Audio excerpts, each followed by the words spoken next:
Hello students, एडुबिला point channel में आपका स्वागत है। और आज हम करने जा रहे हैं वर्कशीट नंबर 112। यह वर्कशीट क्लास 5 के हिंदी विषय की है, जिसमें हम लोग रिमझिम पाठ्य पुस्तक से खिलौने वाला कविता के बारे में पढ़ेंगे और उसकी पुनरावृत्ति करेंगे, मतलब रिवाइज करेंगे। तो चलिए शुरू करते हैं। लेकिन एक बात और मैं आपको बता दूं कि अगर आपने अभी तक हमारे चैनल को सब्सक्राइब नहीं किया है तो सबसे पहले आप चैनल को सब्सक्राइब कर लें और उसके बाद बेल आइकन का बटन भी दबा लें, ताकि सारे वीडियो के नोटिफिकेशंस हम तक पहुंचते रहें, आप तक पहुंचते रहें और आप सारे वीडियो देख सकें। तो चलिए शुरू करते हैं। कह रहा है, प्यारे बच्चों, आशा है आप सभी ने खिलौने वाला कविता को अच्छे से पढ़ लिया होगा। आपने तो पढ़ा है ना, मैं भी आशा करता हूँ कि आपने पढ़ा होगा। और आइए आगे बढ़ने से पहले एक बार इस पाठ में किए गए कार्य को दोहरा लें।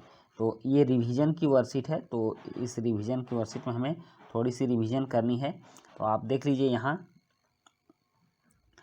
कविता में आई निम्नलिखित पंक्तियों को पूरा कीजिए और संबंधित प्रश्नों के उत्तर देने का प्रयास कीजिए। तो यहाँ जो पंक्तियाँ हैं, उन पंक्तियों में हम देखते हैं क्या क्या भरना है। तो यहाँ है, वह देखो माँ आज खिलौने वाला फिर से आया है। तो यहाँ खिलौने वाला होगा, तो आप इसमें खिलौने वाला लिखेंगे।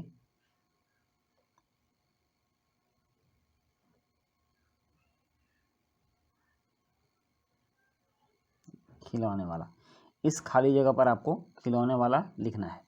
उसके बाद है, हरा हरा डैश पिंजड़े में डैश एक पैसे वाली। तो यहाँ तस्वीर दी गई है, तो हरा हरा तोता लिखेंगे, ठीक ना। हरा हरा तोता पिंजड़े में और गेंद एक पैसे वाली। क्या लाया है? तोता और गेंद लाया है एक पैसे वाली। उसके बाद छोटी सी कार है। आप यहाँ तस्वीर देखेंगे, तस्वीर में कार है। और आपने अगर कविता पढ़ी होगी तो कविता में भी ऐसा ही लिखा है, छोटी सी कार है सर सर सर चलने वाली, गुड़िया है बहुत भोली सी भली सी, पहने कानों में बाली। तो यहाँ है गुड़िया, गुड़िया हो गया। तो हमने इन चारों खाली स्थान में शब्द भर दिए। इसके बाद है, यहाँ क नंबर का प्रश्न है कि कविता की इन पंक्तियों में आए किन्हीं चार क्रिया शब्दों को लिखिए। तो सबसे पहले आप देख लीजिए कि इसमें क्रिया शब्द कौन कौन से हैं। तो वह देखो माँ आज खिलौने वाला फिर से आया, तो आया क्या है? क्रिया शब्द है। और हरा हरा तोता पिंजड़े में एक पैसे वाली। उसके बाद यहाँ है चलने वाली। तो चलना क्या है? क्रिया शब्द है। पहने क्या है? क्रिया शब्द है।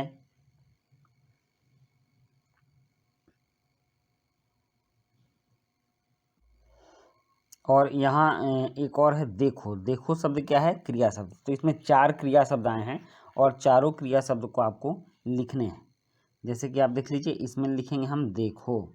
देखना क्रिया शब्द है, तो आप लिखेंगे देखो। इसमें क्रिया शब्द लिखना है जिससे ऐसा लगे कि कोई काम हो रहा है। तो देखना से क्या लगता है? कोई काम हो रहा है। फिर है आया, तो आया भी लिखेंगे, आया क्रिया शब्द है। उसके बाद है चलने। यहाँ चलने है, तो चलने भी क्रिया शब्द है, चलने। और तब नेक्स्ट है पहने। पहने मतलब कान में पहनना, तो पहने भी क्रिया शब्द है, तो हम इसको इसमें लिखेंगे। तो हमने चार क्रिया शब्दों को लिख लिया। और उसके बाद है ख।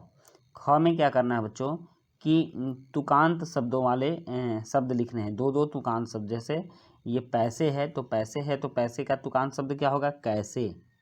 पैसे का तुकांत शब्द क्या होगा? कैसे। एक ही जैसे आवाज वाले शब्दों को लिखना है। फिर जैसे, तो पैसे कैसे जैसे, ये तुकांत शब्द हो गया ना। उसके बाद वाली, तो वाली में आप लिख देंगे, यहाँ हो जाएगी काली, यही तुकांत शब्द हो गया। फिर माली, यह भी तुकांत शब्द हो गया। कहती, कहती में लिख देंगे रहती, कहती रहती चलती, चलती। तो ये हो गया तुकांत शब्द। एक ही जैसा साउंड आता है तो उसको हम लोग तुकांत शब्द बोलते हैं। उसके बाद है यहाँ प्रश्न 2 है, पढ़िए, समझिए और नीचे दी गई तालिका को पूरा कीजिए। यहाँ प्रत्यय लिखना है। प्रत्यय जानते हो, किसी भी शब्द के अंत में लगकर, जैसे यह प्रत्यय है, चित्र में लग गया तो हो गया चित्रकार। तो किसी भी शब्द के अंत में लगकर प्रत्यय शब्द के अर्थ में परिवर्तन कर देता है, अर्थ को बदल देता है, तो उसको हम लोग प्रत्यय कहते हैं। तो यहाँ सभी में जैसे शस्त्र है और यहाँ शाला है, तो इसमें कौन सा प्रत्यय लगेगा, तो इसमें शस्त्र शाला प्रत्यय शाला लगेगा। तो आप यहाँ शाला लिखना तो हो जाएगा शस्त्र शाला। तो शस्त्र शाला मतलब शस्त्र रखने वाला घर। थोड़ा साफ लिखिए।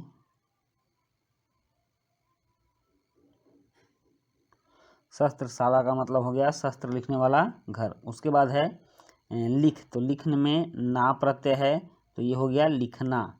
और यहाँ मोर है और मोर जोड़ नी है तो यहाँ क्या हो जाएगा मोरनी। इसमें नी प्रत्यय लगा हुआ है तो मोरनी हो गया। फिर सब्जी वाला, इसमें वाला प्रत्यय लगा हुआ है तो यह हो गया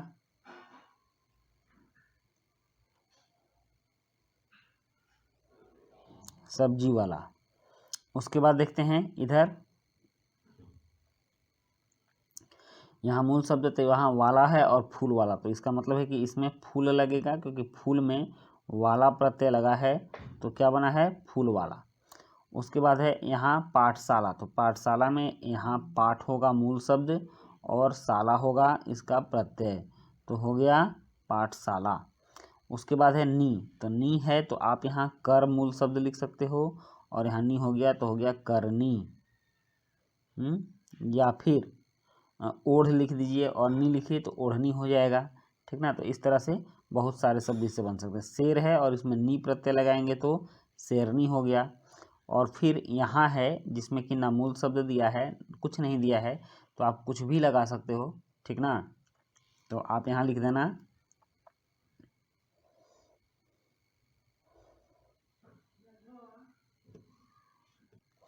आप लिख सकते हो यहाँ ठेला, ठेला, और इसमें ठेला जमा वाला लगा दो वाला, तो हो जाएगा ठेला वाला। इसमें प्रत्यय लगा दिया हमने वाला तो हो गया ठेला वाला। तो इस तरह से हमने समय प्रत्यय लगा करके अलग से शब्द बना लिए। अब यहाँ पर कुछ प्रश्न दिए गए हैं, जैसे प्रश्न 3 में 1 2 3 4 प्रश्न हैं, तो इन चारों प्रश्नों के उत्तर हमें लिखने हैं। जैसे कि कविता में खिलौने वाला कौन कौन से खिलौने बेच रहा था, किन्हीं 5 खिलौनों के नाम लिखिए। और फिर नेक्स्ट है मुन्नू सोहन ने जो खिलौने लिए उनका चित्र अपनी कापी में बनाइए और उसमें रंग भरिए। और फिर तब है कविता में बालक तोता मोटर और बिल्ली और मोटर कार क्यों नहीं खरीदना चाहता था।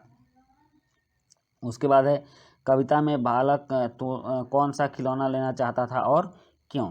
तो इसके साथ ही और यहाँ अभिभावकों के लिए सुझाव है, बच्चों को घर पर ही बेकार पड़े सामान से खिलौने बनाने और उनके साथ खेलने के लिए प्रेरित कीजिए। तो बच्चों चलिए अब हम लोग पहले इन प्रश्नों के उत्तर देख लेते हैं, उसके बाद इस वर्कशीट को समाप्त करेंगे। यहाँ प्रश्न 1 दिया गया है कि कविता में खिलौने वाला कौन कौन से खिलौने बेच रहा था, इन्हीं 5 खिलौनों के नाम लिखिए। तो इसका उत्तर है कविता में खिलौने वाला, आपने कविता पढ़ा होगा तो उसमें दिया है कि वह तोता बेच रहा था, मोटर गाड़ी बेच रहा था, गुड़िया बेच रहा था, तलवार बेच रहा था और फिर धनुष बाण बेच रहा था। उसके बाद है प्रश्न 2 है, तो प्रश्न 2 में है कि मुन्नू और मोहन ने जो खिलौने लिए उनका चित्र अपनी कापी में बनाइए। तो आप कविता पढ़ेंगे, उसमें मुन्नू और मोहन ने गुड़िया और कार लिया था, तो आप उनके चित्र यहाँ पर बनाएंगे, यह काम आपको स्वयं करना है। उसके बाद है प्रश्न 3, तो प्रश्न 3 है कि कविता में बालक तोता बिल्ली और मोटर कार क्यों नहीं खरीदना चाहता था। तो इसका उत्तर है कि कविता में बालक तोता बिल्ली और मोटर कार इसलिए नहीं खरीदना चाहता था क्योंकि उसे ये सब बच्चों के खेल लगते थे। और नेक्स्ट है कि कविता में बालक कौन सा खिलौना लेना चाहता था और क्यों। तो इसका उत्तर है कविता में बालक तलवार और तीर कमान खरीदना चाहता था ताकि वह भी रामचंद्र की तरह असुरों को मार सके। तो बच्चों ये थी आपकी वर्कशीट और आपने वर्कशीट के पूरे क्वेश्चन आंसर किए, सारे प्रश्न कर लिए और आपको वर्कशीट अच्छी भी लगी होगी। तो आपको कैसी लगी आप कमेंट बॉक्स में ज़रूर बताइएगा और अपने दोस्तों के बीच शेयर भी कीजिएगा। तो मिलते हैं नेक्स्ट वर्कशीट में। Thank you.